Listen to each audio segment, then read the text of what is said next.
Jai Shri Ram. This is a summary of the book. Well, I don't know if I can make a summary of a dictionary. Perhaps I should try.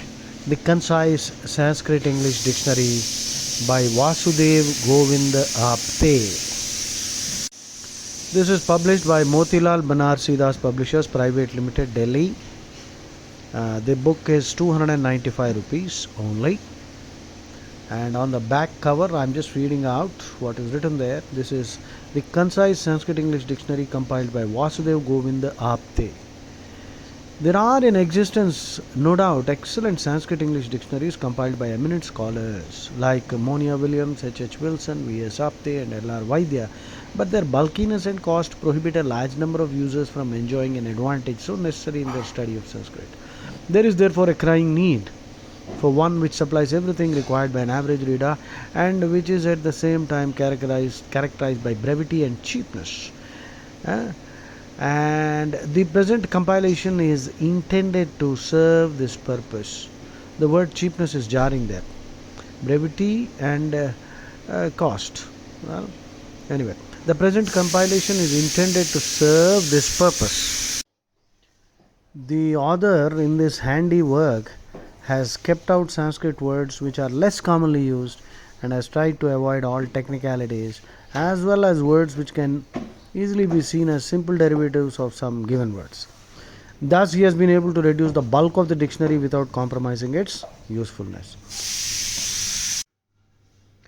So, the Concise Sanskrit English Dictionary. I'm going to read out the preface to the first edition by Vasudev Govind Apteji himself because it's very interesting. During the pretty long period that I was doing the work of a teacher in one of the largest high schools in Bombay Presidency, I observed no need more keenly felt by high school and college students than that of a Sanskrit English dictionary, which met all their requirements and was at once concise, cheap, and handy. There was no doubt excellent. There are no doubt excellent lexicons in existence compiled by eminent scholars like the late Principal V.S. Apte and L.R. Vaidya, but their bulkiness and cost prohibit a large number of students from enjoying an advantage so necessary in their study of Sanskrit.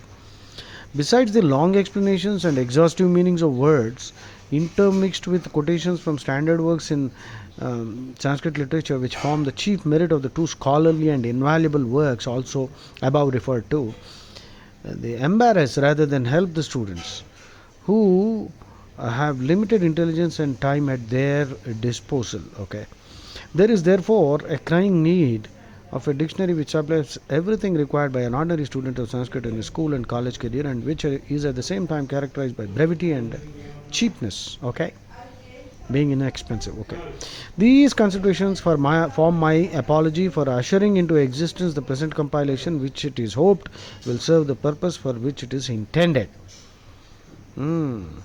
Having the requirements of students constantly in view, I have endeavored in the present work to keep out all those Sanskrit words which are hardly, if ever, used in ordinary textbooks used by students, and in order to secure compactness, I have often taken recourse to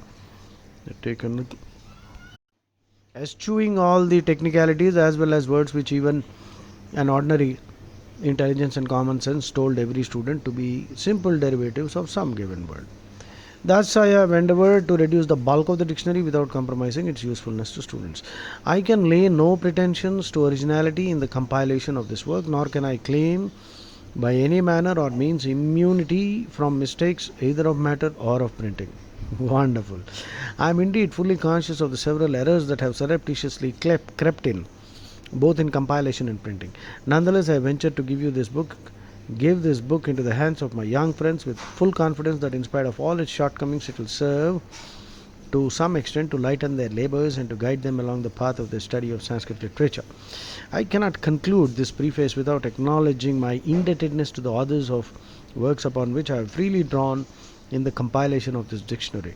Lexicons compiled by eminent scholars like Monia Williams, H. Wilson, late Principal V.S. Apte, the late Mr. L.R. Vaidya, Mr. Madhav Chandroba, author of Shabda Ratnakar, and similar works of Bengali scholars such as Shabda Kalpadruma and Shabda Ratna Manjari.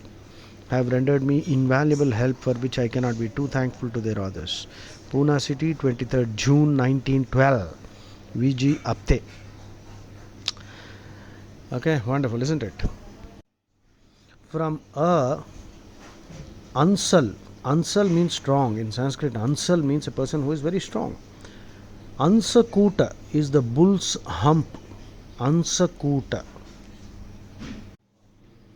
And Amshal also means strong. Amshal. Amshu, a ray of light. A ray of light is Anshu, or dress can also be called Amshu. Anshul. Amshul is a name, commonly found in North India. Anshul means radiant, splendid. And also a name of Chanakya, I believe. Amshul. Okay. Next. Akritya is a crime. Akritya. Akshagnya, skilled in gambling. So, Akshagnya. I don't consider myself an Akshagnya in poker, but I'm pretty poker savvy. You should learn poker. Because Krishna says in 1036, Dyutam Chalayatam Asmi. Among gamblers, I am gambling. So, Akshagnya means skilled in gambling. Okay. Akshaja is a diamond. Akshaja is a diamond. Akshaja. Akshamala is a rosary. Akshamala. Beads, for chanting. Akshamala. Akshetravid, destitute of spiritual knowledge. Akshetravid. Akshavan, or it should be Akshaman. Akshavan, I think. It should be Akshavan. Unfair gambler. Cheat. Akshavan. Okay. Agnimukhi, kitchen. The kitchen is called Agnimukhi. Interesting, isn't it? That can be a nice quiz question. The kitchen in Sanskrit is Agnimukhi. I'm sure other words are also there. Agnimukhi is kitchen. Agohya, not to be concealed. Agohya. It can also mean bright, I believe. Agra Puja, the highest mark of reverence. Agra Puja. In the Rajasuya Yajna, Bhishma suggested that Krishna should be offered Agra Puja, the highest mark of reverence. Agra Puja. But of course, Shishupala objected, and finally he lost his head, literally. And in the meanwhile, Narada said something at that moment. He said, Krishnam Kamalapatraksham na archa ishyanti ye naraha jivan mrutastu te jneya na sambhashaya kadachana. It means Narada is saying Krishnam Kamalapatraksham, whose eyes are like the lotus petals. Krishnam Kamalapatraksham na archa ishyanti ye naraha. Any person who doesn't worship Krishna, na archa ishyanti ye naraha jivan mrutastu te jneya. Treat that person as if dead, though he might be alive. Na sambhashaya kadachana. Do not even have a conversation with such a person, ever. Do not ever have even a conversation with such a person, which is one who does not worship Krishna. He should be treated as if dead. So emphatic, isn't it?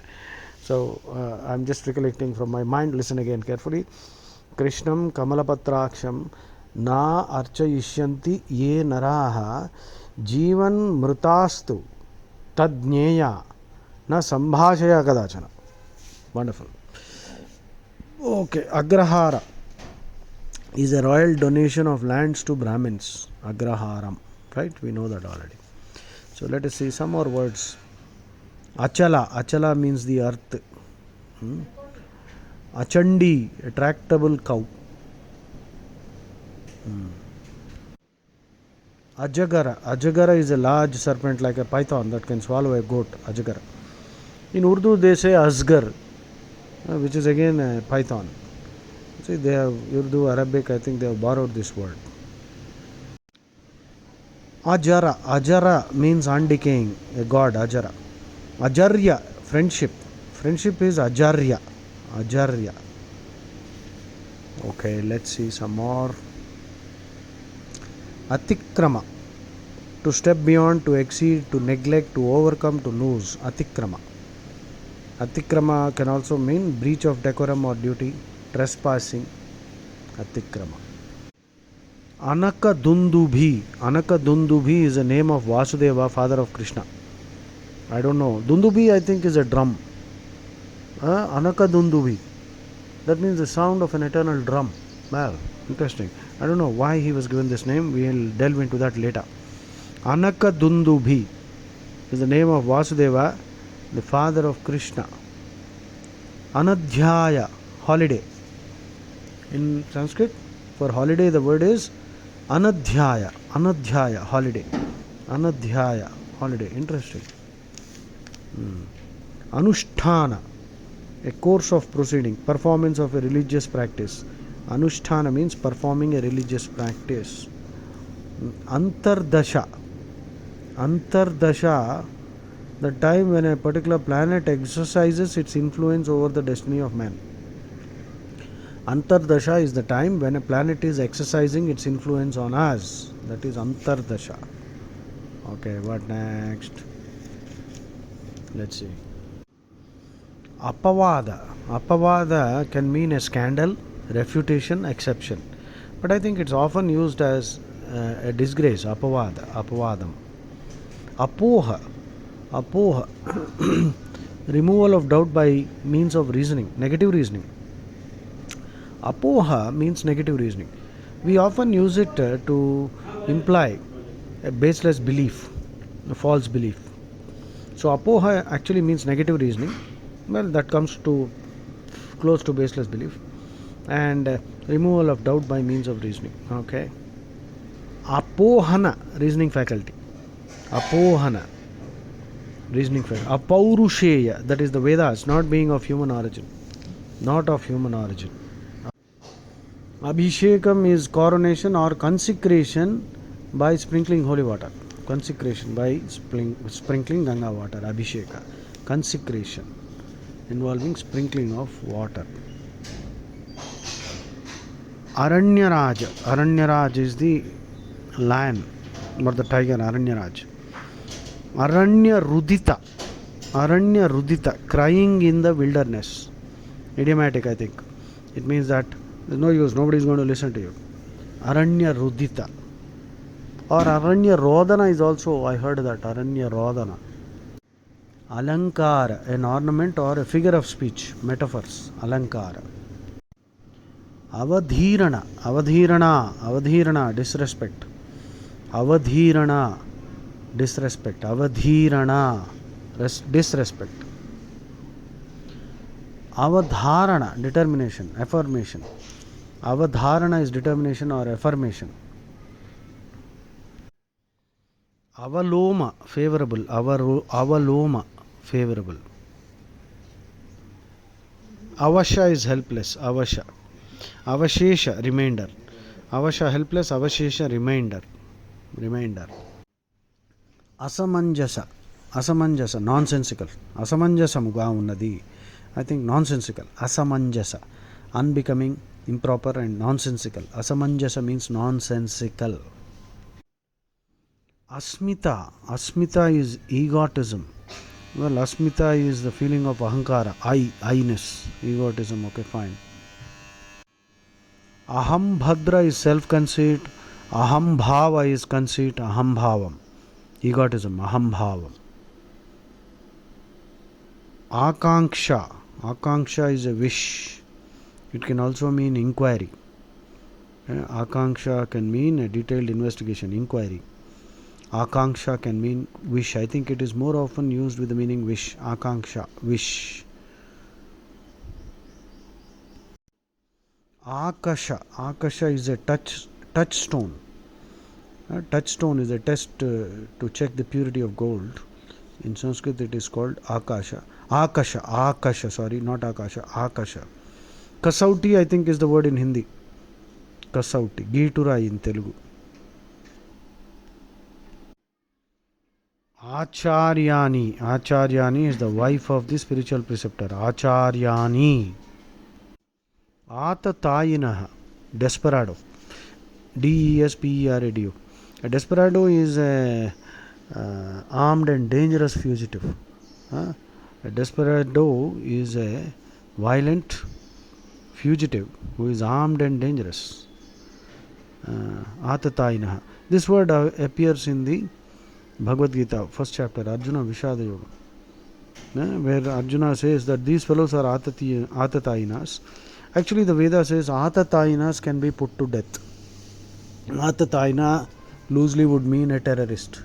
It means a desperado, a murderer, a thief, one who murders, steals, one who abducts women, or one who puts the house on fire, one who usurps the kingdom.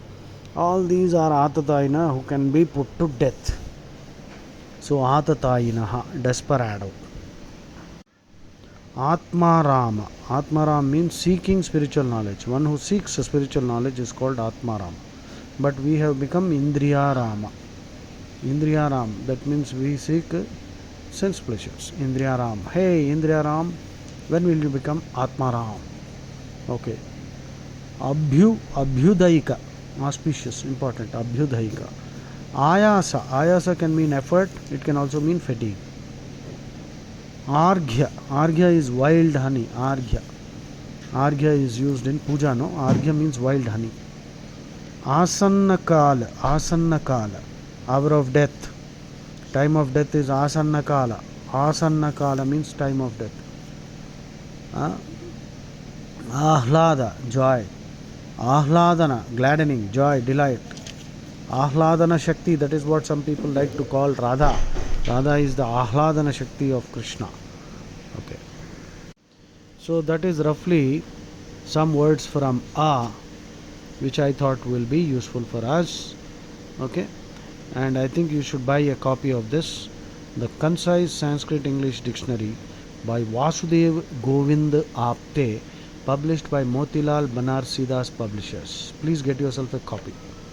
A very small, handy book and very useful. Jai Shri Ram.